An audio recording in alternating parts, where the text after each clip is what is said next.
Olá pessoal, tudo bem? Tudo certo? Tudo ok por aí? É uma questão importante e que nós devemos discutir e pensar fora da caixinha é sobre o Jesus histórico e uma questão importante para se estudar é Nazaré, a cidade onde Jesus nasceu. Jesus nasceu numa cidade pequenina, com mais ou menos 400 habitantes, tinha algumas árvores, animais, e era disso que o povo vivia naquela região. Também podemos perceber que, através das escavações que se faz lá em Nazaré, Jesus não sabia ler. Por que ele não sabia ler? Por que se chega a essa conclusão? Não existe em Nazaré nenhum texto, nenhuma frase, nenhuma palavra, nenhuma letra em qualquer lugar, numa pedra, numa casa, numa escavação que foi feita, se encontrou, nada. Então, essa possibilidade de que Jesus não sabia ler é 100%. Então, isso não tenha dúvida de que Jesus só sabia falar aramaico, claro que é impossível Jesus falar grego, e que Jesus era monoglota. E é importante também a gente perceber que Jesus ele ficou em lugares sempre em aldeias pequenas, quando ele saiu lá da infância e adolescência de Nazaré, a cidade seguinte da qual ele foi, ou da vila seguinte foi Cafarnaum, que também é minúscula, né? Nazaré tem mais ou menos, na época de Jesus, 30 mil metros quadrados, muito pequena, uma população de pessoas simples que vivia naquela regiãozinha ali. Não daria para trabalhar e ganhar dinheiro e viver da carpintaria num lugar tão pequeno. E não havia árvores suficientes para fazer móveis a fim de vender para outras pessoas. Então, essa ideia de que Jesus era filho de carpinteiro também se coloca em dúvidas, né? Não há na escavação que se faz lugares ou árvores ou possibilidade de que existia muitas árvores para que houvesse uma carpintaria naquele lugar. Jesus então se empolgou com a ideia de ser um missionário, porque ele era também revoltado contra a condição que o povo estava vivendo. O povo vivia uma relação de submissão aos romanos, e é claro que Jesus, como um camponês que trabalhava na roça, ele, como outros camponeses, se revoltou contra o Império Romano. E o que ele queria mesmo era a libertação do povo da escravidão dos romanos, né?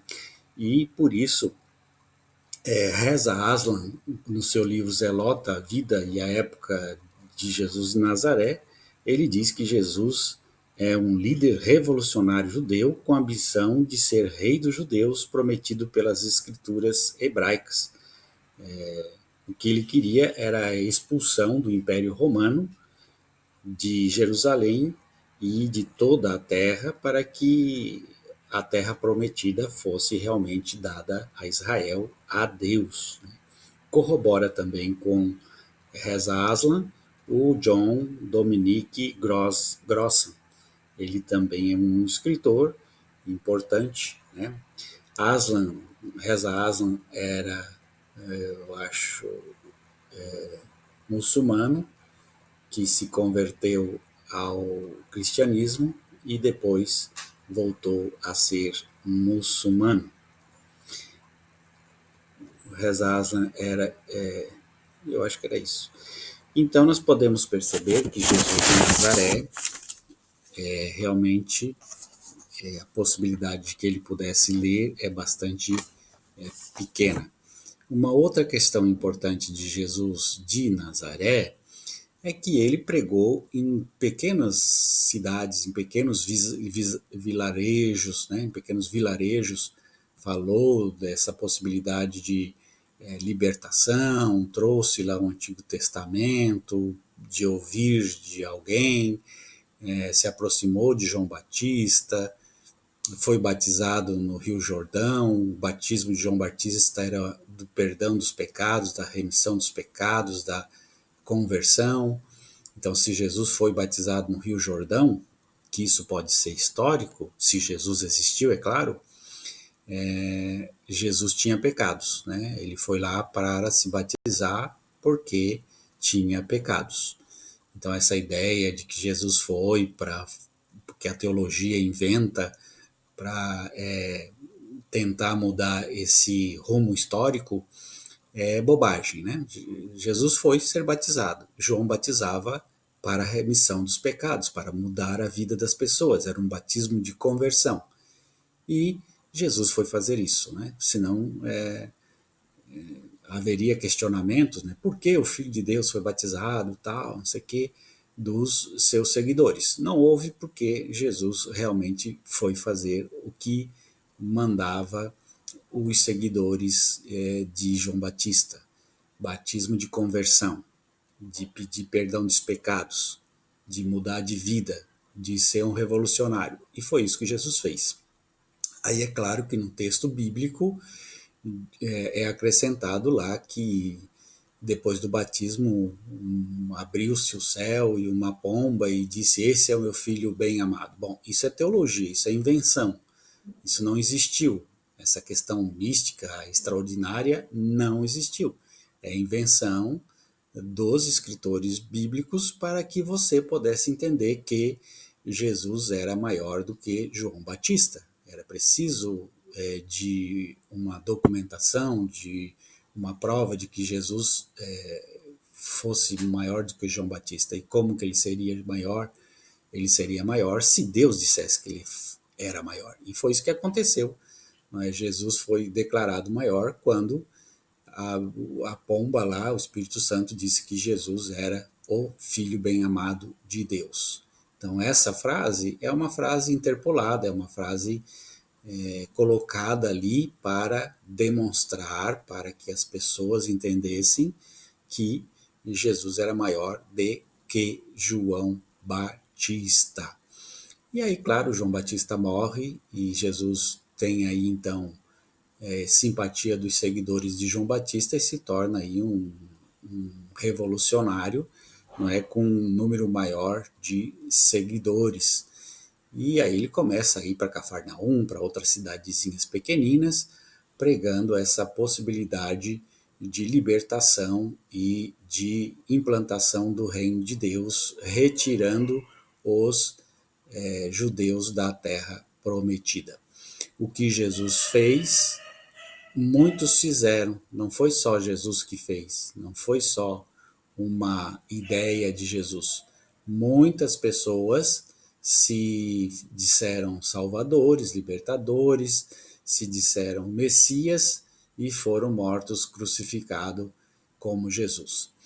Então Jesus era mais um que se dizia rei, que se dizia salvador, que se dizia enviado. E quando ele vai pela primeira vez numa cidade grande, Jerusalém, no momento de festa, que estava aí se comemorando a Páscoa, por conta do murmurinho de que Jesus estava se dizendo rei, salvador, libertador, ele imediatamente foi preso pelos soldados romanos e foi condenado e foi crucificado. Então não há uma prova exata de que Jesus foi crucificado na Páscoa, né? A Páscoa é um símbolo dos judeus importante, então era necessário dizer que Jesus foi morto nessa época para trocar a Páscoa dos judeus, o sacrifício dos judeus de animais, pelo sacrifício de Jesus. Então se coloca os dois sacrifícios na mesma época para fazer essa troca. Isso não existiu. Mesmo que tivesse existido, não haveria a possibilidade de Jesus ser julgado em praça pública, porque era uma festa importante dos judeus, vindo judeus de todas as partes para Jerusalém para a festa, e eles não iam, os romanos, fazerem um julgamento em praça pública diante de tantos judeus, que isso poderia causar uma revolta, né? Vão matar um dos nossos aí, os romanos, estão vendo como eles não prestam, precisamos nos revoltar. os romanos não eram idiotas para fazer esse tipo de coisa. Então, essa ideia de que Jesus foi julgado na praça pública, etc., isso é uma invenção. Não existe essa possibilidade de Pôncio Pilatos ter julgado e condenado Jesus lá na frente de uma multidão e libertado aí, né, o nosso querido Herodes, aliás, Barrabás. E é claro que Jesus, como todos os outros que foram condenados por atentado ao Estado, foram crucificados, mortos e ficaram na cruz e apodreceram na cruz. O que aconteceu depois, né, tirar Jesus da cruz. Então, essa questão do julgamento não existe historicamente em nenhum lugar, nenhum arqueólogo, nenhum historiador encontra qualquer coisa que corrobore com a ideia de que havia a possibilidade de, na Páscoa, soltar alguém da prisão. Isso é invenção, não existe, né? E nós sabemos por quê? Para tirar os judeus da reta. Aliás, para tirar os romanos da reta. Então, como os romanos se tornaram em seguida, né, os portadores do cristianismo, haveria necessidade de dizer que os romanos não foram os culpados pela morte de Jesus. Então, dizer que Pôncio Pilatos lavou as mãos e disse: olha, romanos, vocês que quiserem matar, que matem. Então fica na história de que não foi os romanos que mataram Jesus, mas que foi os próprios judeus que não quiseram se converter ao cristianismo e acabaram assassinando o seu Messias. E por isso, mais tarde, né, lá em 325, no Concílio de Nicéia, e depois mais adiante, a igreja se torna oficial para o Império Romano. Então fica claro aí que não foram os romanos que mataram Jesus, mas foram os próprios judeus. Então há essa possibilidade de transformar o cristianismo na fé do Império Romano e dizer, não, não foi os romanos os culpados. Bom, continuando, eu gostaria de ainda falar um pouquinho sobre nenhum governador, nenhuma pessoa importante na época da Páscoa ia parar o seu trabalho para julgar mais um condenado por conta de terem feito arruaças lá em Jerusalém. Eram tantas as pessoas se revoltando contra o imperador, contra os romanos, que eles simplesmente levavam e julgavam imediatamente, crucificavam imediatamente, sem essa coisa de fazer julgamento em praça. E nenhum governador ia parar o seu trabalho, o seu serviço, para ir julgar um bobalhão que eles consideravam, mais um revoltoso aí, não vão perder tempo com ele. Manda, crucifica e deixa lá apodrecer. Então é isso que acontece com Jesus também. A história que acontece depois, né, de que Jesus ele é retirado da cruz, de que ele é levado para um túmulo, de que lá existe guardas cuidando para que o corpo não seja roubado, tudo isso é uma invenção posterior, porque havia aí dúvidas, né? Jesus realmente ressuscitou? Ele foi realmente enterrado em algum lugar? Ele estava em algum túmulo? Aí é claro que os escritores eles precisavam sanar essa dúvida das pessoas que estavam refletindo e tentando entender. Então precisava se dizer, escrever isso, ó, vamos escrever que Jesus foi retirado da cruz, mas como que Jesus pode ser retirado da cruz? Ninguém nunca foi retirado da cruz. Aí se inventa aí a história de um homem importante, não é, que doa o seu espaço no sepulcro para que Jesus pudesse ser crucificado. E não bastasse isso, inventa-se que o próprio imperador, os próprios romanos colocaram soldados para guarnecer o túmulo. Então, tudo isso para dizer assim, não houve jeito de que Jesus apodrecesse na cruz, não houve jeito de que Jesus fosse enterrado em outro lugar, não houve jeito de que Jesus não morreu, porque tinha guardas lá guarnecendo, ele estava lá dentro. Então, tudo isso para comprovar a possibilidade da ressurreição de Jesus. Então, se Jesus existiu, se esses fatos fossem históricos, se Jesus foi realmente tirado da cruz, que isso não aconteceu. Se Jesus for para o sepulcro, que isso não aconteceu. E se Jesus ressuscitasse, haveria necessidade de provas. Então, por isso, para afirmar isso, dizia, olha, Jesus foi sepultado, Jesus tinha guarda lá, e ele não podia sair de lá vivo, ou ninguém poderia ter roubado o corpo dele, porque tinha guarda vigiando o sepulcro. Nenhum romano iria perder tempo em tirar Jesus da cruz, em permitir isso, e ainda mandar soldados cuidarem do corpo de Jesus para que ele não fosse retirado daquele lugar. Então isso é invenção, para provar que Jesus estava no sepulcro e que ele ressuscitou. E aí nós vimos que a primeira pessoa a ver Jesus ressuscitado foi Maria, a pedra estava rolada, né? E tudo isso é invenção do escritor para provar para aqueles que estavam em dúvida de que realmente Jesus ressuscitou. A dúvida era tanta que precisou fazer aquela questão do Tomé.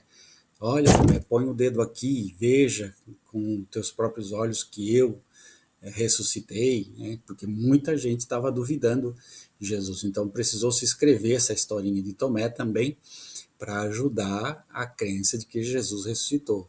E outras questões, né? Os discípulos, os apóstolos estavam lá reunidos e Jesus aparece, atravessa a parede e fala com eles e diz para não tocar nele, que ele ainda não foi para o Pai. Aí existe outro texto dizendo que ele já tinha ido para o Pai e que ninguém foi para o Pai ainda e tal. E há toda essa confusão aí dos textos bíblicos, não é? Então Jesus não ressuscitou. Isso é importante a gente entender que isso é teologia bíblica. E é claro que isso se espalhou por todo lugar e as pessoas começaram a crer naquilo que foi dito pelos apóstolos, né? E o grande divulgador do cristianismo não foram os apóstolos. O grande divulgador do cristianismo foi Paulo. Então, o cristianismo é paulino, não é apostólico.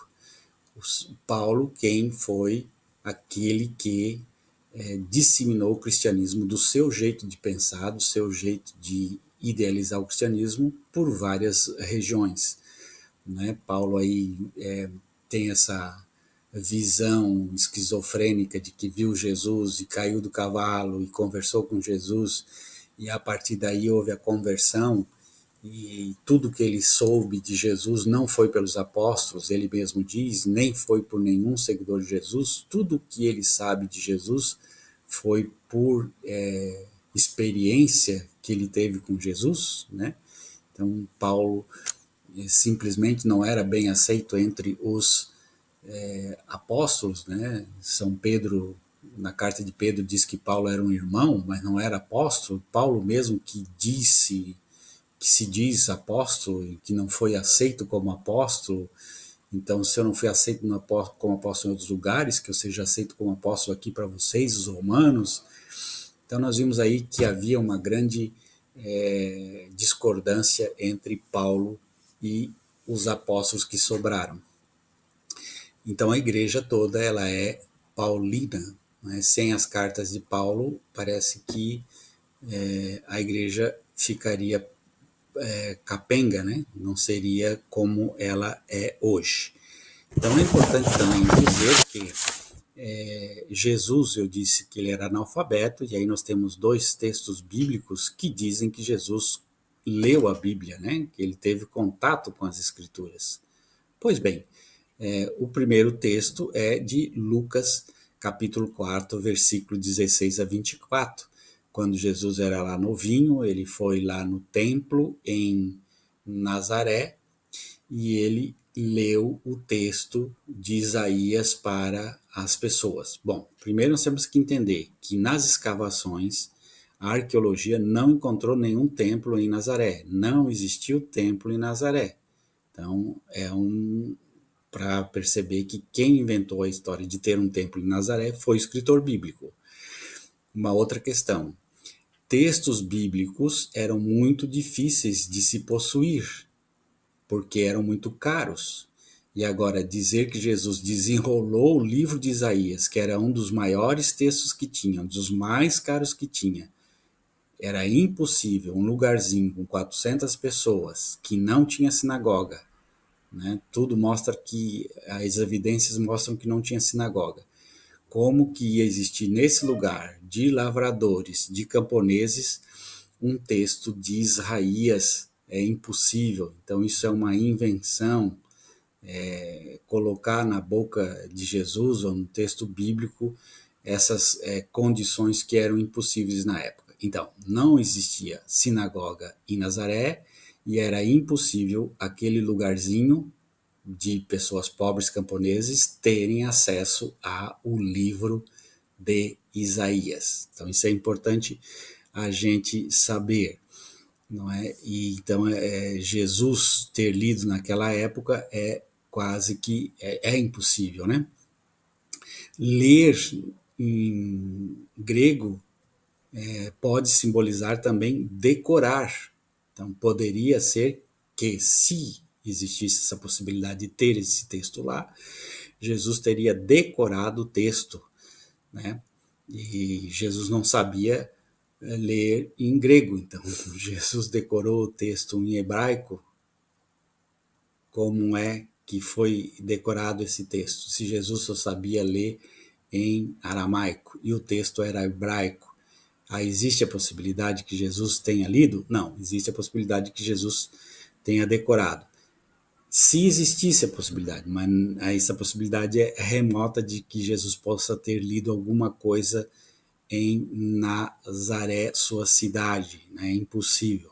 Nós temos também João, capítulo 8, versículo de 1 a 11, a mulher adúltera, onde Jesus, nesse texto belíssimo, ele, no momento de condenar essa mulher a pedras, morrer apedrejada, que era a lei, e Jesus diz, né, quem não tem pecado que atire a primeira pedra, e começa a escrever no chão, é o que diz o texto, né, escrever no chão.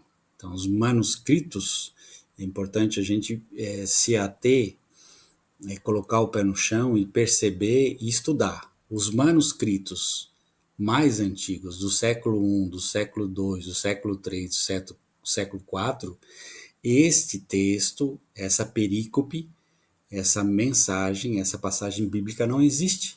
Então, todos os textos bíblicos de João, antes do século V, não tem a passagem da mulher adúltera. Só a partir do século V é que aparece essa passagem da mulher adúltera. Então dá para perceber que não é um texto antigo, é um texto mais recente para a época, né? Então, o século I, século II, século III, século IV, todos os textos que são datados desses séculos, não existe no Evangelho de João essa parábola da mulher adúltera. Só vai existir a partir do século V. Então fica claro aí que o texto é uma interpolação, né?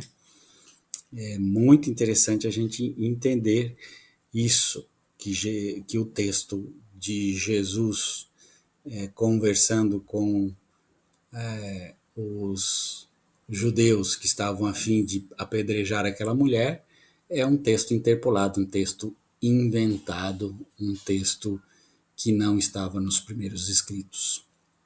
Muito bem, um grande abraço, pense nisso, vai estudar a Bíblia para você entender melhor.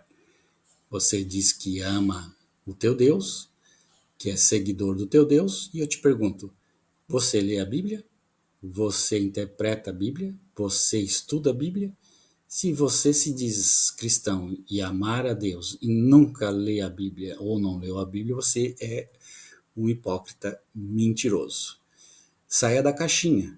A igreja quer te pregar uma coisa, mas na realidade, por detrás, existe o desejo de dominação, existe o desejo de fazer você fantoche, existe o desejo de fazer você medroso, existe o desejo de fazer você uma pessoa bitolada pelas crenças, pelas ideologias, pelos valores, e a igreja quer te deixar burro e não estudar, só ouvir o que eles têm a dizer. E a igreja quer dizer aquilo que ela quer dizer para te deixar burro. E se você for ler, você vai começar a entender melhor.